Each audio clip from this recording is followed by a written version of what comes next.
I missed literally one day at TNS. I come back in on Monday. And of course, when I was gone, Austin bought a casual 7 Rolexes and a box of like 12 watches. Rolex Datejust 41 two-tone yellow gold. AP code 1159 chronograph. Breguet ladies Calatrava. Just the bracelet, which I have a receipt for. She paid $42,000. This is going to be the only one available in the world. The only one available in the world? Yeah, there's none available on the market right now.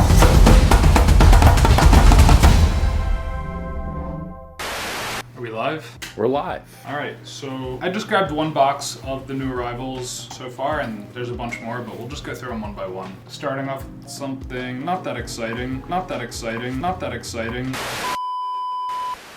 All right, up next we have a AP code 1159 chronograph, and this is the version that is a white gold outer case with a rose gold inner case and features a silver dial. And then, of course, the beautiful flyback movement. This particular model, because they make a lot of different variations of the code 1159, this particular variation moves a little bit slower, but the right person will love it. I think it's a really cool look. We've had this watch twice before, and I've shown a ton of people it in person, and it's like, I don't like that at all. Other people are like, I love that. All right, moving on, we have a Rolex Datejust 41 two-tone yellow gold. This one is featuring some aftermarket parts, which some people hate on that, some people like that. For an aftermarket job, they did a really nice job on this. It's got a big 3-carat bezel, all VS quality stones, and then they did a beautiful pave diamond dial. If you're looking for a Datejust with some ice on it, that's a killer piece. Should we jump to a big boy? All right, this is an interesting piece. This is a Rolex masterpiece, 39mm. It's white gold, and the diamonds on the bezel and on the bracelet are 100% factory. This commands a really big retail price, I believe, touching 100,000 retail, potentially even more. But what makes this one a little bit different is they make these Rolex masterpieces with a regular bracelet without the diamonds on it, and then they make it with the diamonds, but the diamond version only comes with a pave diamond dial. So like it would be a dial similar to this one with just diamonds all over the face. So in order to get the bracelet with the diamonds, you also had to purchase it in the configuration that came with the pave diamond dial. But the customer who bought this, he didn't want the pave diamond dial. He wanted a mother of pearl dial on the watch, but he also wanted the diamond bracelet. So what he did was he ordered directly from Rolex a brand new just the bracelet, which I have a receipt for that comes with this watch. He paid $42,000 just for the bracelet with diamonds. While it's not the exact configuration that would have come from Rolex, it's all original Rolex parts. This is a killer watch for a man or a woman. I don't know how I'd feel wearing it out in public. It would be like maybe too much of a flex for me. It's for someone who wants a big look on their wrist and wants something all factory and wants to ball out. Did we wrap up with that one? You gotta get some shots of the mother of pearl dial. A lot of people use aftermarket mother of pearl dials because to get a mother of pearl dial from Rolex, they charge a crazy premium, and aftermarket versions are pretty affordable, but no one does it like the factory. Bring out the big guns. So we got some dress Pateks incoming. We're looking at the Patek Complications. It's a perpetual calendar with a leap year indicator. This is a pretty complicated watch. The reference is 5140R, and it comes factory on the deployant clasp. It's 37mm, so not an overly massive watch, but for a normal size wrist, it's gonna look really good. To basically set all of the complications on here and use all the different functions, there's buttons all over the place. So you have one button over here, and then you have one button in between the lugs over here, and then you have 2 buttons in between the lugs at the 12 p.m. position. I've never seen anything like that. Yeah, so basically, I mean, this watch, it tells you the month, it tells you the day, it tells you the date, it has a Moonphase indicator, and it also has a leap year indicator. So if you set it for the right time, right date, and have it running continuously, it can basically go on for years and years and not be affected by the leap year. Really complicated, really impressive impressive. Flipping it over on the back, we have a micro rotor that they used on this watch. You know, again, a stunning case back, and some plates hiding all of the different mechanisms that are gonna make it possible for all of those different timekeeping jobs to work. This is the kind of watch that some people like to use a watch winder, but say you're only gonna wear this watch like 4 or 5 times a year. If you're not on the correct settings, like if you're not on the correct month, day, date, it's gonna take you probably a good 15-20 minutes to get all of that set. You might want to keep this on a watch winder so that every time you go to pick it up, you know it's going to be set on the right time. Yeah, to each their own. Let's look what else. It does come with a couple other things that are cool to look at. Well, we do come with a brand new strap on this one, which is nice. And then this person never even opened the seal. So this comes with, of course, the pusher so that you can set all of those different complications. I guess the person who owned this before must have had a spare pusher and decided to leave this sealed in its factory packaging. But also it comes with a closed case back. So it's a solid gold, rose gold case back for this watch, and you have the option to replace the see-through back with a closed back. Me personally, I would never do that. I like to take the watch off and admire the movement. Maybe there's someone out there who prefers it to be closed, and now they have that option. We're probably going to be listing this in the mid to high 50,000 range. If you want a really complicated Patek like this, you got to step up to that price point. This model was produced in 2011, and some of the more current models you're going to have to spend a lot more. Speaking of current productions, in the other box we have a brand new Patek, dated June 2022, so very freshly dated. The big reveal. So we're looking at a Patek annual calendar with a Moonphase. So we got the day, date, month Moonphase, green dial, and green strap. And the case is rose gold. Then we got the pusher in its little position right here. I wish this watch was used. I've had this watch, this is the second time I had it, and I like it a lot. I would love to just wear it out for a night, but I'm not gonna wear a brand new watch, of course. Even in person, at certain angles, you can't really tell it's green. You can only tell it's green when you catch it in the right light. It's like a deep emerald green. And then the movement on this, something about these movements, they just flow so nicely and they make a nice noise when they spin, and every single detail is so beautifully finished. What else to tell? So this one also, like the other one, has the pusher that you use to change the different functions on the watch, and this one has 2 pushers on this side, outside of the crown, and then 2 pushers on this side of the case. And then they put what I refer to as floating lugs. I'm not sure if Patek refers to it as floating lugs, but they're hollowed out. I'm not sure if that is just a way for them to make the watch lighter so that it's more comfortable on your wrist, or a way to make the watch lighter so that they don't have to use as much gold producing it, but I do like the look it makes. All right, let's put that away. We're at 136 South 8th Street. Right. All right, thank you. All right, we'll go down the line.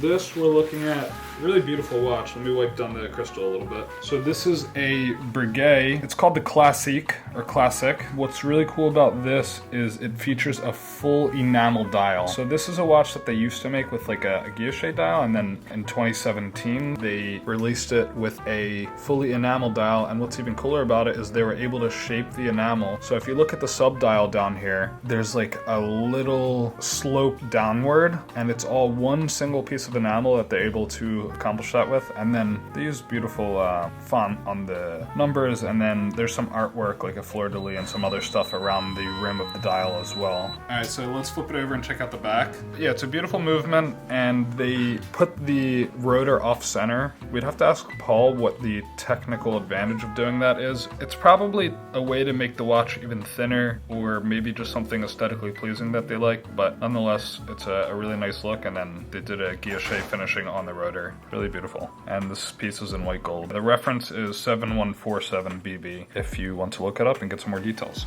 All right, let's move on to this ladies Patek. I don't have a ton to tell you about this watch, but it is a ladies Calatrava, and it's got a factory diamond bezel that they did outside of the lugs. So like, it's a white gold piece, and the lugs extend over here, and then they put the diamonds in a nice shape around the rim. It gives it a pretty cool look. This is a watch that, you know, there could be a woman collector out there who wants this, but also you're gonna have the men collectors who just want their wife to be wearing something really nice, and this is a piece that like you can be proud of the woman in your life to be wearing if you're a watch collector. Flip it over, classic Patek movement, beautifully done. Arguably the best movements in the world. Just down to every detail is perfect. On a classic, nice looking white alligator strap. Shall we move on? All right, so this, while it might not look that exciting, it's just like a classic 90s Datejust, reference 16234. What's really cool about this is the condition of it. Before we even show you how sharp, well, you can see how sharp like the bezel and the lugs are. Check out how this bracelet is like a stick, sticking straight out. They kind of rate them on percentages. So this would be like a 95% band, and as it starts to go lower, you'll lower the percentage. But they can get so loose that you can almost flip it around to the back of the watch. At that point, they either need to be repaired or replaced. TNS, this is Austin. Oh, hung up on me. So going back to this Datejust, I actually bought it in a package with this watch as well, and the previous owner basically bought these watches brand new and they sat in a safe their entire life. Neither of these watches look to have been worn more than like 10 times, I would say, because all of the original finishes are there, the conditions are perfect, there's no dings, dents, anything. Here, we're gonna pause, we have a customer coming in. All right, so yeah, we left off with these two pieces. They came in a package, but I do want to tell you more about the GMT Master. You don't really get to see that often, like maybe just a few times a year when you get to see pieces that are 20, 30, 40 years old and just look like they came out of a time capsule and didn't see any wrist time. So to me, that's pretty special. But let me put the Datejust back and tell you more about this GMT Master. So this is a reference 16700. It's right before the 16710 was introduced. And this actually started off as what's referred to as the Pepsi bezel with the blue and red. But whatever material they used on this insert, the red material, over the years it faded and it turned white. So it's actually a rare bezel to see like this. It must have had a lot of sun exposure or other types of exposure with like elements in the air or something that just caused all of the redness to disappear and kind of get this pure white. In addition to it being white, it's also, since the numbers are like invisible but you can see them at the right angle, that's why they call it a ghost insert. So pretty cool to see like a nearly new old stock GMT Master with the ghost insert. I really like it. I honestly might keep this watch. I don't keep a lot of watches, but I've just never seen something like this and I really like it. That's a big deal. You literally only have one watch. Yeah, I only kept one watch ever, which maybe we'll do an introduction to that also, but over 8 years of buying and selling thousands of watches, I only kept one. This is a contender. I like things that aren't replaceable. You know, I get a new watch that is recently produced and it's amazing, but I don't want to keep it so bad because I'm like, you know, I'll probably be able to get it again one day. But if I sell this watch, it'll be gone. We'll never see one like it again. To me, that is what makes a watch special enough to keep.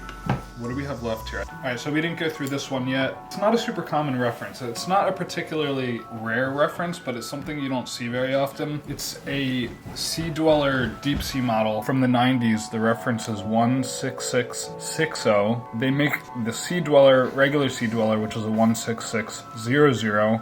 And then they make the Submariner, which is a 16610. This was the thickest watch that they made during the 90s. And now to replace that, they've come out with like the current model Deep Seas and James Camerons, which are 44 millimeter, as opposed to this being 40 millimeter and even thicker. So this is like a nice in-between size. If the Submariner is a little bit too small for you, but you still want something vintage and within that budget, you can go with a watch like this. This one has like a nice patina developing on the hands and the pip, the pearl up top, but cool watch, neat watch. We'll get it listed and for sale. What do we got here? AP bag. It's an AP bag, but this is just what the customer dropped it off in. It's actually an IWC, but not just any IWC. So this is the new released IWC Top Gun Woodland. It's limited to, I believe they're producing 500 pieces per year is what the website states, so no true limited production, but this is the first ever dark green ceramic watch that IWC has produced. The reason they call it the Woodland is, if you're familiar with the Top Gun movie and the Top Gun school, basically, you know, they're flying jets and they fly over a lot of forest and stuff. So they called this the Woodland, and it's just kind of inspired by the color of the woods that they pass over. So there's not like a really interesting story to it. And they also put these black crown and pushers on the side, giving it a pretty cool look. This is the first one I've seen. It's a watch that is out of stock at all the IWC boutiques. They're trading at above retail currently. We'll see how long that lasts. This was also released with a couple other limited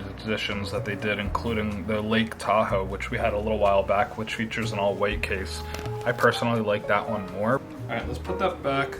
I know you guys have seen a million Rolexes, but we did get a lot of Rolexes over the past few days, so we'll just scan through them really quickly. All right, let's jump right to the big boy. Just took this in, Platinum Daytona, ice blue dial, 2022 date. The customer wore it a little bit, he enjoyed it. This is a piece that not only has wrist presence when people see it, it's got a presence on your wrist because it's platinum and it's so heavy. There's plenty that can be read about it online, but having a Platinum Daytona with the ice blue dial, next level. One thing to note, if you didn't already know, is that if you see an ice blue dial on a Rolex, it means the watch is platinum. They don't produce a watch with an ice blue dial that is not in platinum metal. What you'll see people do is they'll make aftermarket ice blue dials and put it on watches to try to give it that platinum look. One good fact to know about ice blue dials and Rolex. All right, jumping along, we have a brand new sub date. Another one of our local customers that picks it up from this authorized dealer and then comes to us to realize his profit. We always do our best to protect the customer. We don't share or expose the serial numbers or any sensitive data. So if you're local to us and you want to cash out of a brand new watch that you get top dollar for it, I will make sure that you don't get in trouble by your authorized dealer. Moving along. All right, so here's another classic. It is a Datejust 41 fluted bezel Jubilee band with the Wimbledon dial. Then we just picked up this 31 millimeter with the factory. They call this a scattered diamond bezel. Not the most popular diamond bezel, but there's customers out there that like it. It's the type of watch that will sit a little bit, but when the right customer wants it, they're willing to pay up for it. But this is nice. It's got the diamonds just at the 6 o'clock marker, so they call it a diamond VI. All factory, all original. You done looking at that one? Oh my god, he's a savage. Here we got a two-tone Daytona, reference 116503, so it's the newest reference. The owner of this wore this watch a good bit. You can see that there's hairlines, but what I can tell you is that the watch has never been polished. It's a trick that not many people know, and it might be hard to capture on video, but you can tell a bezel on a Daytona has been polished if, like, this one's unpolished and the edge of it comes to a corner shape, so it's not rounding at all, and all of the black enamel on the bezel is like it lies flat and none of it has been rubbed away by a polish wheel. It's hard to explain what to look for. You just kind of have to see them side by side to know. I can always look at a Daytona bezel and tell you if it's been polished as a matter of fact. All right, and last but not least, we just have two more Datejusts in here. They're both brand new. They're both smooth bezel and they're both Jubilee band. This one we're looking at another Wimbledon. They come on the Oyster band and the Jubilee band. The Jubilee commands a little bit of a premium. And then we're looking at a blue Roman dial. So they make a blue stick dial, which is a slightly darker blue. And then they make this blue Roman dial, which is a slightly lighter blue. They refer to it as Azzurro blue. The blue Roman is slightly less desirable than the blue stick. So you can expect to buy the blue Roman for a few hundred cheaper than a blue stick. My personal opinion, I like them both, but that's what the market says, and what the market says goes. All right, so I think that concludes all the pieces that we got while these guys have been on break. There might have even been some pieces that slipped through the cracks that you didn't get to see, so if they are, we'll add some more in, or they'll just be in future videos. But with that, thanks for watching.